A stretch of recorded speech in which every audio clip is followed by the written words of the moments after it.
Let's do a little mid-November end of season walk through the vineyard.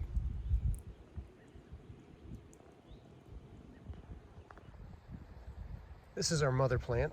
This is the transplant of Tuts grapes from Lexington. We're gonna try to head train it. Did get a small crop off it this year. It's different.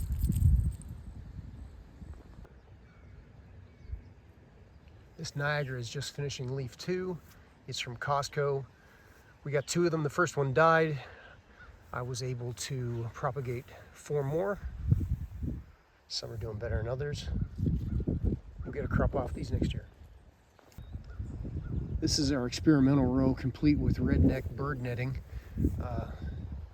They are very vigorous. These first 2 are Frontenac. Very cool. Second 2, Norier. Look at that trunk. That's just something else. We'll get a crop of all these this year, although, you know, it's only 2 of each. St. Croix, pretty good, pretty vigorous. And then we got some Traminette down here in the end. Traminette, these are top wire cordon, and I need to retrain them to be a VSP, a vertical shoot positioning, so I gotta put some more wire up. These 2 rows on the left are Marquette. This is Vincent for these 2 rows. All these plants have done pretty well. Most of them are going to bear fruit next year, or allow them to. This row Marquette, not as healthy as the previous one. It got hit with some mildew. And this Vincent, the top half of this row is very strong, and as you go down towards the bottom, it doesn't seem to be as vigorous growth. Not necessarily a bad thing. Oh, traffic. So that's block 2, and it is on just finishing its second leaf. We'll get a crop off a bunch of that next year. I'm super excited. So what we did, I did a thing, and I got permission from the boss to amend the view. So this is all block 3. I'm gonna start this first row. This is these are all Tuts grapes propagated down here. I think they'll do better than they will on the hill. The luck I'm getting is about 1 out of 3 vines stay strong. So I'm just gonna have to keep working to propagate and fill out this row. Like that one, you're going back to ground 0 next year. That one's already there. So that's all right, it's a process. Put in T-posts instead of the wooden posts. They're a lot easier to deal with, a lot cheaper, just as sturdy, and that row is only 40 feet long, so it's not really an issue. Next couple rows, these are Traminette. No, excuse me, this is Marquette. 4 rows of Marquette, and then 4 rows of Traminette, and then followed by 3 more rows of Marquette. And then there's room down on the end. Yeah, this is the site of the catastrophe.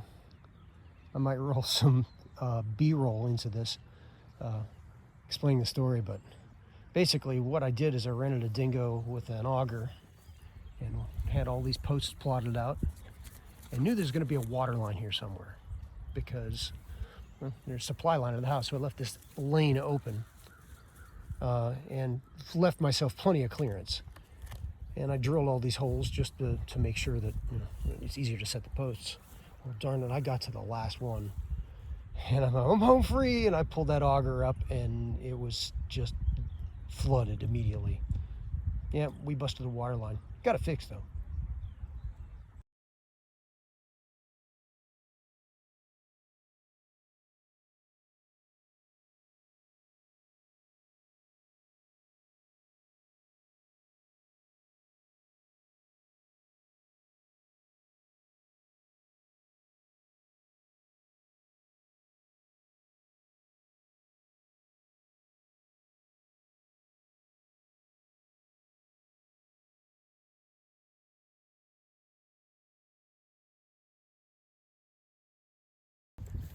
The girls accompany me on most of my outdoor adventures.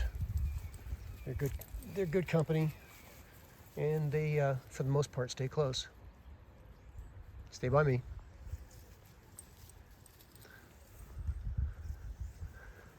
So we got all these posts in. Had some help from James. Had some help from Brent. Had some help from Isaac. We got all these planted just the right time. They're doing pretty well. Again, all this this is Marquette. The Traminette it's not seem to be as vigorous, but that's all right. I got to VSP this instead of the top wire cordon. And down here in the end, we've got room for block 4, or maybe block 3B.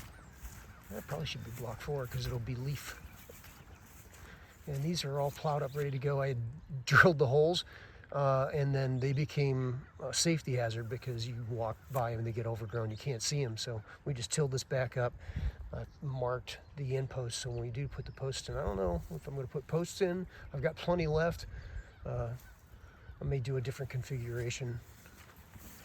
But those rows got room for about another 50 vines, which will be a nice little addition. And then these are all native rootstock, and along with some other wildflowers that I haven't weeded out.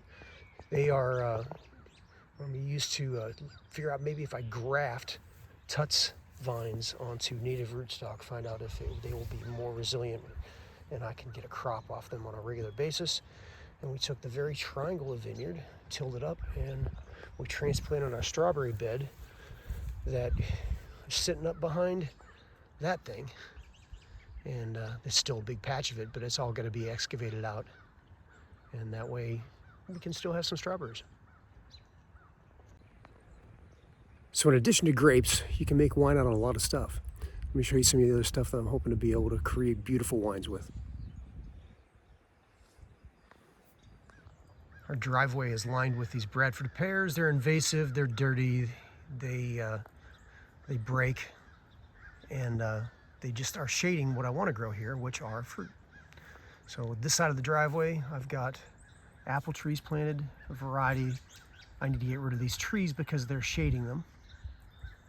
And on that side of the driveway, we have a variety. The bottom are all different cherry trees, Montmorency and another one I'm not sure, but they're both tart cherries, so they'll have a good acid content and be able to make wine with them. The top two are 2 different compatible peaches, and I will see if they'll grow or not. Put deer cages around some of these trees to protect them from deer, maybe rabbits. Haven't had too much problem with that with the trees, but deer will skeletonize something like this really fast. That one's still holding onto its leaves pretty well. That is what? Black tartan, sweet cherry. Dwarf Supreme, another one. That one's not looking so good. And that one came in pretty well. The 2 peaches and these 2 did not do so terribly well either. But we'll see. If not, I gotta get rid of these trees.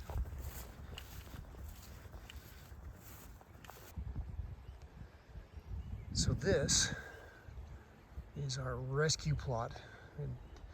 7 vines in there. I had to get in the ground the first year.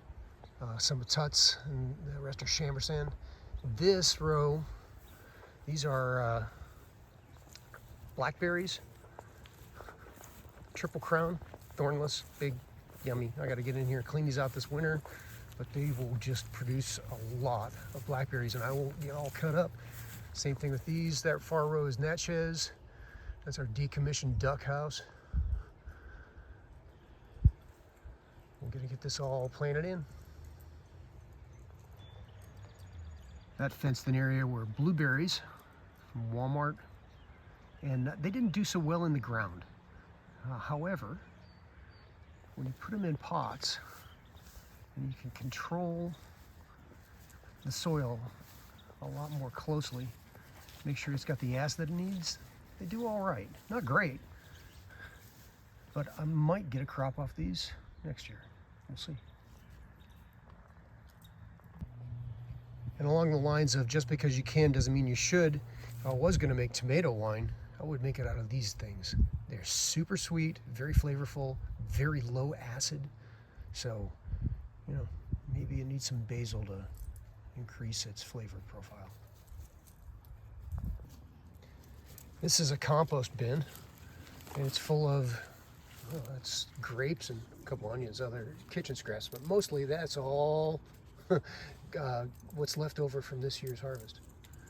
And then back here, huge, huge patch of wild blackberries. Delicious. It was easy to get in here and pick because this was previous compost pile from last year. And oh, get out of there. Yeah, I have this uncanny ability to grow squash in compost. It just is amazing. Oh, look. Those are tomatoes. It's November. Loaded. Well, that's the grand tour for 2024. We're back up at block 1, and we see that, yeah, they're vines. They're growing. We're looking forward to 2025 and all the great things it brings for us.